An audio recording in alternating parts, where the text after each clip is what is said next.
Hi, I'm Annie with Miserable Cow Coaching. Contact information is in the description. I have been thinking about the idea of attracting, not chasing, mostly as it applies to marketing, but this also applies to relationships. In 2019, I purchased a training program to learn how to use Facebook advertising in my businesses. There were a lot of things I hated about this method of advertising. What pissed me off the most is that it actually did work to get lots and lots of clients into my office. The reason I hated it was because, well, Facebook keeps changing their policies and rules, so that's really a pain in the ass to keep up with. It's also expensive. But what really pissed me off about it was that it was cheesy and salesy and completely inauthentic.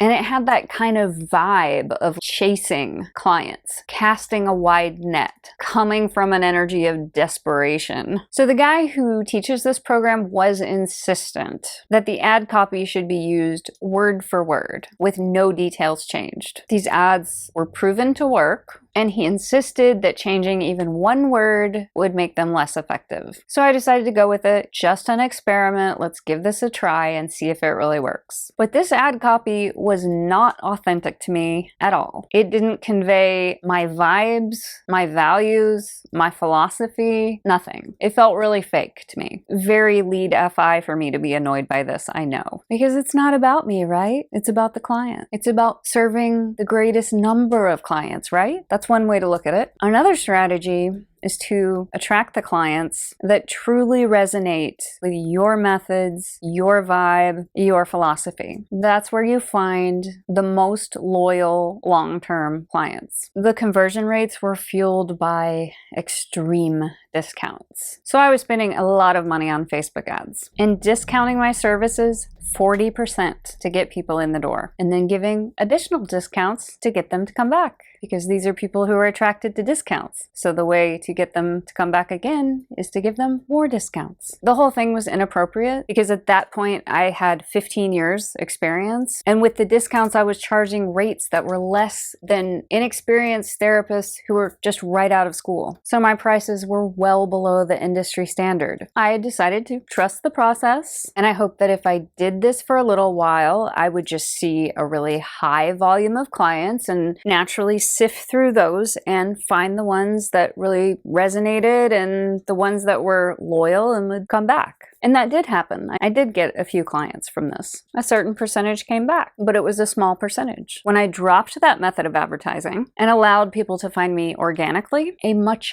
higher number of them converted. The people who find me come across my website or my online presence, and they are drawn to my energy, my philosophy, my technique. They're attracted to me specifically, not just the bargain basement price. The other way of casting a really wide net with Facebook advertising and offering discounts generally attracts people that are drawn to discounts. They're not drawn to anything about my business specifically. I also got a lot of massage tourists. So these are people who get a massage just for the novelty of it, once a year on their birthday, which is totally fine. I have a few clients like that I've been seeing for years, and I only see them once a year. But in order to keep my business open, I also need those loyal regulars who are interested in their health and wellness over the long term. These are clients who are proactive about their health. They're seeking regular appointments to support their health, and they're also looking at their relationship with me as a co-creative relationship that is in service of supporting and maintaining their overall health. But what about the clients that can't afford a massage? Yeah, that's a real issue.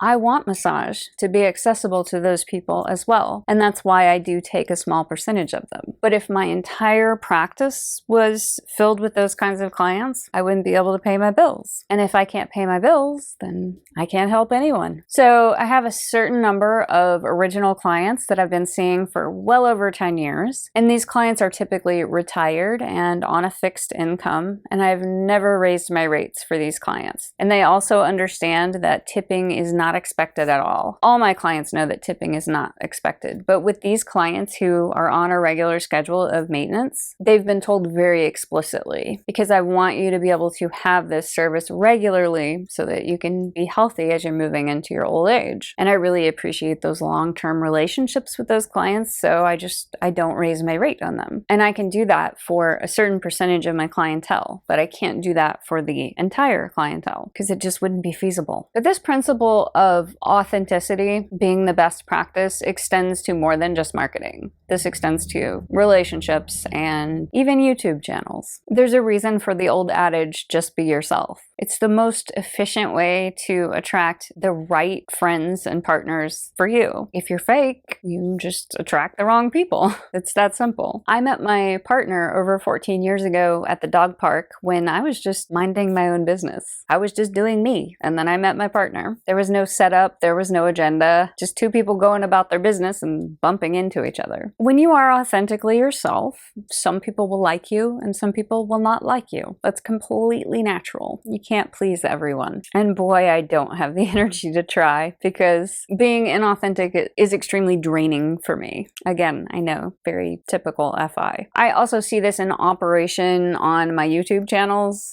all the time. There are thumbs up, thumbs down, it's a whole mix. For any given video that you put out, there's gonna be people that don't like it. And there's gonna be people that really like me, feel drawn to me, resonate with my message. And there's gonna be people that really can't stand me for one reason or another. Maybe they think I'm offensive, or I look like their mom, or something about me offends them. And that's completely normal. But I have seen this principle taken and leveraged all the way back into inauthenticity. So there are people who suggest that being extremely polarizing is a good marketing strategy. And I've seen some marketing gurus who just fully believe this, that being really polarizing and even going out of your way to be offensive is a good strategy. Because when you are offensive, you are automatically narrowing down your target audience. Because the people who are offended will fall away, and the people who are left are the people that really, really like you. But to me, that strategy is just as inauthentic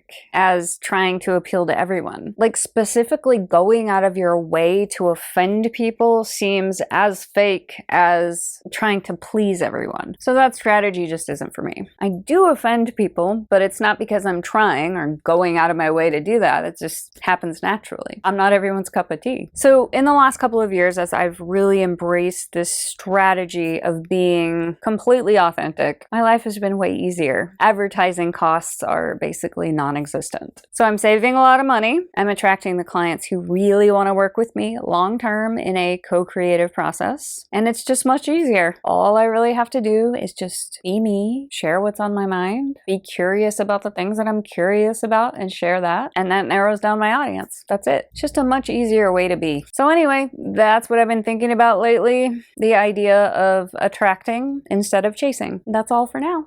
See you later.